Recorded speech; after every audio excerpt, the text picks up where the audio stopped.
മറ്റൊരു online party കൂടി വരാൻ പോകുന്നു അത്രേ. E20 Janata party. CJPയുടെ, അതായത് കോക്രോച്ച് ജനതാ പാർട്ടിയുടെ വമ്പിച്ച വിജയം ഓൺലൈൻ ഇൻഫ്ലുവൻസർമാരെ കുറേയൊക്കെ ആകർഷിച്ചിട്ടുണ്ട് എന്ന് തോന്നുന്നു. ഇപ്പോൾ പെട്രോളിൽ 20% എത്തനോൾ കലർത്തുന്നു എന്നൊരു പ്രശ്നം നേരത്തെ തന്നെ ഉള്ളതാണ്.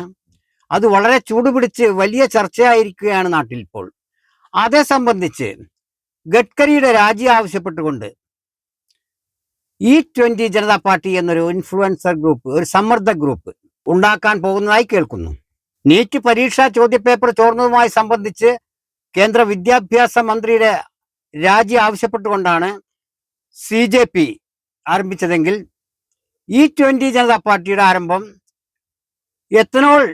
പെട്രോളിൽ എത്തനോൾ കലർത്തി വാഹനങ്ങളുടെ എഞ്ചിനുകൾ നാശമായിത്തീരുന്നു എന്നതിനെ സംബന്ധിച്ചുള്ള കേന്ദ്ര ഗവൺമെന്റിന്റെ നിഷേധാത്മക സ്വഭാവത്തിനെതിരായി ഉപരിതല ഗതാഗത വകുപ്പ് മന്ത്രി ഗഡ്കരിയെ തന്നെ ലക്ഷ്യം വെച്ചുകൊണ്ടാണ് പുതിയ ഓൺലൈൻ സമ്മർദ്ദ ഗ്രൂപ്പിന്റെ ആരംഭമെന്ന് കേൾക്കുന്നു. രാജ്യത്തെ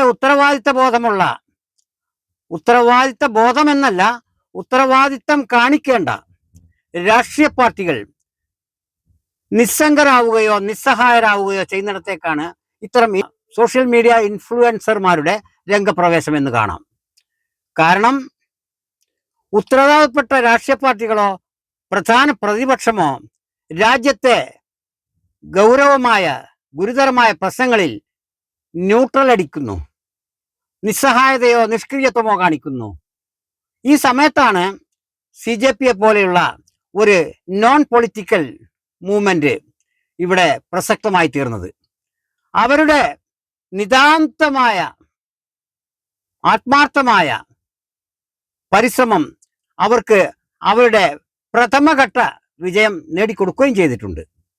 ഏതായാലും ഇതോടുകൂടി രാജ്യത്തെ രാഷ്ട്രീയ പാർട്ടികൾക്ക് രാജ്യ നന്മയ്ക്ക് വേണ്ടി, അത് ഭരണകക്ഷിയായാലും ശരി പ്രതിപക്ഷമായാലും ശരി, രാജ്യ നന്മയ്ക്ക് വേണ്ടി ബഹുജന വികാരങ്ങൾക്കൊപ്പം നിൽക്കാൻ അപ്രാപ്തരാണ് അവർ എന്ന് തെളിയിച്ചിരിക്കുന്നു. പ്രതിപക്ഷത്തുള്ളവർക്ക് ഒരു ജനാധിപത്യ സംവിധാനത്തിൽ ഭരണകൂടത്തെ പോലെ തന്നെ വ്യത്യസ്തമായ മറ്റൊരു ഉത്തരവാദിത്തം പ്രതിപക്ഷങ്ങൾക്കുമുണ്ട്. പക്ഷേ കഴിഞ്ഞ 12 വർഷമായിട്ടും രാജ്യത്തെ നീറുന്ന ഒരു പ്രശ്നത്തിലും കാര്യക്ഷമമായി ഇടപെടുകയോ ശബ്ദമുയർത്തുകയോ അതിനെതിരെ ഒരു സമരമുഖം തുറക്കാനോ പ്രതിപക്ഷത്തിനായിട്ടില്ല. പ്രധാന പ്രതിപക്ഷത്തിനും മറ്റ് പ്രതിപക്ഷത്തുള്ള കൊച്ചു പാർട്ടികൾക്ക് പോലും ഒന്നിനും കഴിഞ്ഞിട്ടില്ല. രാജ്യത്തിന്റെ നീറുന്ന വികാരങ്ങളെ പ്രതിഫലിക്കാൻ അവർക്കായിട്ടില്ല തന്നെ. കോക്രോച്ച് ജനതാ പാർട്ടി അതിന്റെ രംഗപ്രവേശം വളരെ യാദൃച്ഛികമായ പല കാരണങ്ങളാലാണെന്ന് നമുക്കറിയാം. എങ്കിലും അവരുടെ ഈ ഒരേ ഒരു ലക്ഷ്യം വിദ്യാഭ്യാസ മന്ത്രിയുടെ രാജി മാത്രമല്ല എന്ന് കാണാം. അവർക്ക് തുടർന്ന് അങ്ങോട്ട് കൃത്യമായും പ്രതിപക്ഷ കക്ഷികൾ മാറ്റിവെച്ച, ഒന്നുകിൽ തന്ത്രപൂർവ്വം ഒഴിവാക്കിയ ഗൗരവമായ പല പ്രശ്നങ്ങളും അവരുടെ അജണ്ടയിലുണ്ട്. ഇനിയും വിദ്യാഭ്യാസ മന്ത്രിയുടെ ഒറ്റ രാജിയോടുകൂടി അവർ എല്ലാം പിരിച്ചുവിട്ട് സ്ഥലം കാലിയാക്കുമെന്നുള്ള വ്യാമോഹം വെറുതെയാണ്. ഏതായാലും ഇപ്പോൾ രംഗപ്രവേശം ചെയ്തിരിക്കുന്ന E20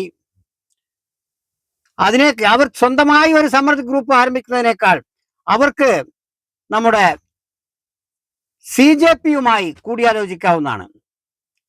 അംഗീകൃത കുത്തക പ്രൊഫഷണൽ രാഷ്ട്രീയക്കാരോട് സമീപിക്കാതിരിക്കുന്നതായിരിക്കും ബഹുജന പ്രശ്നങ്ങളിൽ ഏറ്റവും മെച്ചം എന്ന് തോന്നുന്നു ഇന്ത്യയുടെ ഇപ്പോഴത്തെ ഈ കാലാവസ്ഥയിൽ. കാരണം രാഷ്ട്രീയക്കാർ ഭരണത്തിനകത്തുള്ളവരും അതിനെതിരെ നിൽക്കുന്നു എന്ന് പറയപ്പെടുന്നവരും പല കാരണങ്ങൾ കൊണ്ടും പല ഘട്ടങ്ങളിലും ഒത്തുകളിക്കുന്നതായി സംശയം ബഹുജനങ്ങൾക്കിടയിൽ വ്യാപകമായിട്ടുണ്ട്.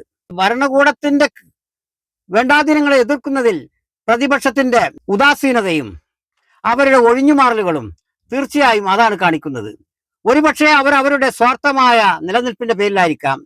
പ്രത്യേകിച്ച് ഇപ്പോഴത്തെ ഭരണകൂടം എതിർക്കുന്നവർക്ക് നേരെ പല പ്രതികാര നടപടികളും എടുക്കാൻ വൈമനസ്യമില്ലാത്തവരായതുകൊണ്ട് തന്നെ അവരെ എതിർക്കാൻ പ്രതിപക്ഷം എന്ന നിലക്കും ബഹുജനങ്ങൾ എന്ന നിലക്കും എല്ലാവരും അറച്ചും മടിച്ചും പേടിച്ചും നിൽക്കുമ്പോഴാണ് ആ ഗ്യാപ്പിലേക്കാണ് നമ്മുടെ CJP എന്ന യുവ ജൻസികളുടെ ഈ സോഷ്യൽ മീഡിയ സംരംഭം രംഗപ്രവേശം ചെയ്യുന്നത്. നമുക്ക് ഇന്ത്യയിൽ ഈ ജനവഞ്ചകരായ വാഗ്ദത്ത ലംഘകരായ രാഷ്ട്രീയക്കാരേക്കാൾ രാഷ്ട്രീയക്കാരേക്കാൾ നമുക്ക് ആവശ്യം അതാത് കാലത്ത് ജനങ്ങളുടെ ഹൃദയസ്പന്ദനം ഉൾക്കൊള്ളാൻ ശേഷിയുള്ള, ജനങ്ങളോട് സംവേദനം ചെയ്യാനുള്ള താല്പര്യമുള്ള യുവജനങ്ങളെയാണ്, അവരുടെ സോഷ്യൽ മീഡിയ സംരംഭങ്ങളെയാണ് ഇനി പ്രോത്സാഹിപ്പിക്കേണ്ടതെന്ന് തോന്നുന്നു. കുത്തക രാഷ്ട്രീയക്കാർക്ക് സ്ഥിരമായ ചില ശൈലികളുണ്ട്, ഒരു മാമൂലുകളുണ്ട്. അതൊരു ആചാരം പോലെയോ അനാചാരം പോലെയോ ആയിത്തീർന്നിട്ടുണ്ട് നമ്മുടെ രാജ്യത്ത് രാഷ്ട്രീയങ്ങൾ. നമ്മുടെ രാജ്യത്ത് മാത്രമല്ല, അത് അങ്ങേയറ്റത്തെ വലിയ ജനാധിപത്യ രാഷ്ട്രമായ അമേരിക്കയിൽ പോലും കുത്തക രാഷ്ട്രീയക്കാർ തത്വത്തിൽ ഒരേ സ്വഭാവക്കാരാണെന്ന് കാണാം. പേരുകൊണ്ടും പ്രവർത്തനം കൊണ്ടും പ്രകടനം കൊണ്ടും മത്സരത്തിലും വ്യത്യസ്ത ചേരികളായി തിരിഞ്ഞിന്ന് പന്തുകളിക്കാരെ പോലെ, കായിക വിനോദങ്ങളിലേതുപോലെ വേർതിരിഞ്ഞ് മത്സരിച്ച് ഒരു കൂട്ടർ ജയിക്കുന്നു, മറ്റുള്ളവർ കാത്തിരിക്കുന്നു അടുത്ത 5 കൊല്ലം. ഈ രീതി മാറി ആത്മാർത്ഥമായി ജനങ്ങളുടെ പ്രശ്നങ്ങൾ ഏറ്റെടുത്തുകൊണ്ട് അതിനുവേണ്ടി ആത്മാർത്ഥ പ്രവർത്തനം നടത്താൻ തയ്യാറുള്ള സന്നദ്ധരായ ആളുകൾ രാഷ്ട്രീയ രംഗത്ത് തുലോം കുറവാണെന്ന് തന്നെ പറയേണ്ടി വരും. അത് വീണ്ടും വീണ്ടും കുറഞ്ഞു വരികയാണ്. അത് തന്നെയാണ് പ്രൊഫഷണൽ രാഷ്ട്രീയ പാർട്ടികളുടെ വിശ്വാസ്യത തന്നെ ഇല്ലാതാക്കിയിട്ടുണ്ട്. ഇന്ത്യയിലെ BJPയുടെ പ്രഖ്യാപിത ലക്ഷ്യങ്ങളും തത്വങ്ങളും എന്താണെന്ന് ഏറെക്കുറെ എല്ലാവർക്കും അറിയാം. BJP കോൺഗ്രസ് ഭരണത്തിനും മറ്റു ഭരണങ്ങൾക്കും അറുതി വരുത്തിക്കൊണ്ട് അധികാരത്തിലെത്തുമ്പോൾ ചില ന്യൂനപക്ഷങ്ങളോ മറ്റു ചില ദളിത് വിഭാഗങ്ങളോ ഒഴികെ ബാക്കിയുള്ളവരെല്ലാം വലിയ പ്രതീക്ഷയോടെയാണ് ഈ BJP സർക്കാരിനെ കാത്തിരുന്നത്. പക്ഷെ അവരെ മുഴുവൻ നിരാശപ്പെടുത്തിക്കൊണ്ട് അവരുടെ പ്രഖ്യാപിത ശത്രുക്കളായി അവർ പ്രഖ്യാപിച്ചിട്ടുള്ളവർക്ക് പുറമെ അവർ മിത്രങ്ങളായി ഉണർത്താൻ ഉദ്ദേശിക്കുന്ന അവരുടെ സ്വന്തം സമൂഹത്തെ തന്നെ കടുത്ത വഞ്ചന നൽകിക്കൊണ്ടാണ് അവർ ഓരോ ദിവസത്തെയും പ്രവർത്തനങ്ങൾ മുന്നേറിക്കൊണ്ടിരിക്കുന്നത്. അതായത് BJP ഭരണം അവർ ആരുടെ സംരക്ഷണമാണോ ഏറ്റെടുത്തിട്ടുള്ളത് അവർക്ക് പോലും ദ്രോഹകരമായി തീർന്നുകൊണ്ടിരിക്കുന്നു എന്ന് സാരം. ഇവിടെ വീണ്ടും BJPയെ അധികാരത്തിൽ നിന്ന് അകറ്റി, അധികാരത്തിൽ നിന്ന് താഴെ ഇറക്കി പകരം കയറാൻ കാത്തിരിക്കുന്നത് കോൺഗ്രസ് എന്ന പാർട്ടിയാണ്. പക്ഷേ കോൺഗ്രസിനെ സംബന്ധിച്ച് വ്യക്തിപരമായ അഭിപ്രായമല്ല, കോൺഗ്രസ് സംബന്ധിച്ച് ഇന്ത്യയിൽ, വടക്കേ ഇന്ത്യയിൽ പ്രത്യേകിച്ച് ഹിന്ദി ബെൽറ്റിൽ വലിയ പ്രതീക്ഷകളൊന്നും പുലർത്തേണ്ടതില്ല. കാരണം കോൺഗ്രസിനെ അവർ കൈവിട്ട് കഴിഞ്ഞതാണ്. അവിടെ അവർക്ക് സ്പേസ് കിട്ടാത്തത് കൊണ്ടാണ് അവർ തെക്കേ ഇന്ത്യയിൽ, അതും കേരളത്തിന്റെ വടക്കേ അറ്റത്ത് ഒരു ഏരിയയിൽ വന്ന് ജയിക്കേണ്ട ഗതികേട് അവർക്ക് വന്നത്, അത് അവരുടെ നേതാക്കൾക്ക്. മാത്രമല്ല കോൺഗ്രസ് അവരുടെ പ്രധാനമന്ത്രി സ്ഥാനാർത്ഥിയായി ഉയർത്തിക്കാണിക്കുന്ന വ്യക്തിക്ക് വടക്കേ ഇന്ത്യൻ ബെൽറ്റിൽ ഏതായാലും വലിയ പ്രസക്തി തോന്നുന്നില്ല. തെക്കേ ഇന്ത്യയിൽ ഒരുപക്ഷെ അവരെ സ്വീകരിച്ചെന്നിരിക്കും. കോൺഗ്രസിന് എന്നും എക്കാലത്തും അത് അങ്ങനെ തന്നെയായിരുന്നു. വടക്കേ ഇന്ത്യ കൈവിട്ടപ്പോഴൊക്കെ അവർക്ക് കോൺഗ്രസിന് സഹായകമായ തെക്കേ ഇന്ത്യയാണ്. അതേ സമയത്ത് കോൺഗ്രസ് അതിന്റെ ടാക്ടിക്സിൽ ചെറിയൊരു മാറ്റം വരുത്തേണ്ടത് അനിവാര്യമാണെന്ന് തോന്നുന്നു. കാരണം കോൺഗ്രസിനോടൊപ്പം അവരുടെ മുന്നണിക്കൊപ്പം നിന്നുകൊണ്ടിരുന്ന പലരെയും കോൺഗ്രസ് അകറ്റിക്കളഞ്ഞു. അവരുടെ നയതന്ത്ര വൈകല്യം മൂലം, തെരഞ്ഞെടുപ്പ് തന്ത്രങ്ങളുടെ അവരുടെ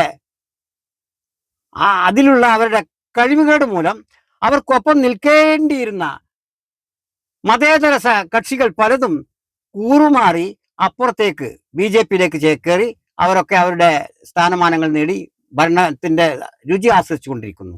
ഇനി അവരെയൊന്നും തിരിച്ചു കിട്ടുക കോൺഗ്രസിന് അത്ര എളുപ്പമായിരിക്കില്ല.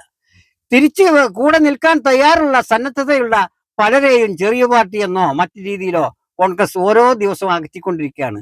ഈ രീതിയാണ് കോൺഗ്രസ് ഭരണകൂടവുമായി ഒത്തുകളിക്കുകയാണോ എന്ന സംശയം ഉയർത്തുന്നത്. ഈ എത്തനോൾ പ്രശ്നത്തിന് വേണ്ടി ജനങ്ങളുടെ രാജ്യത്തെ മോട്ടോർ ഉടമകളുടെ മുഴുവൻ ഉത്കണ്ഠയും ശമിപ്പിക്കാൻ പുതുതായി ഒരു ഓൺലൈൻ സമ്മർദ്ദ ഗ്രൂപ്പ് ഉണ്ടാവേണ്ടതായ അവസ്ഥയിലാണ് ഇപ്പോഴും രാജ്യം. ഇതെങ്കിലും ഏറ്റെടുത്ത് കോൺഗ്രസിന് മറ്റ് രാഷ്ട്രീയ പാർട്ടികൾക്കും ഒരു പ്രക്ഷോഭ മുഖം തുറക്കാൻ, ഭരണകൂടത്തിനെതിരെ ഉപയോഗിക്കാൻ കഴിയുന്നില്ല എന്നുള്ളതാണ് ഏറ്റവും ദയനീയമായ കാര്യം. ഇതെങ്കിലും അവർക്കൊരു രാഷ്ട്രീയ ആയുധമാക്കി ഭരണകൂടത്തിനെതിരായി പ്രയോഗിച്ച് പരീക്ഷിക്കാമായിരുന്നു. പക്ഷെ അവരെ ഇതിന് പ്രതീക്ഷിക്കേണ്ട. ഒരുപക്ഷെ എത്തനോൾ സമരം, E20 ജനതാ പാർട്ടി സമരം അതിന്റെ അവസാന ദിവസങ്ങളിലെത്തുമ്പോൾ ഫലപ്രാപ്തിയിലെത്താൻ തുടങ്ങുന്നു എന്ന് കാണുമ്പോൾ കോൺഗ്രസ്സുകാർ ചിലപ്പോൾ അതിലേക്ക് വന്നു വരാം. അതുവരെ അവർ കണ്ട ഭാവം നടിക്കില്ല. അതാണ് CJPയുടെ കാര്യത്തിലുണ്ടായത്.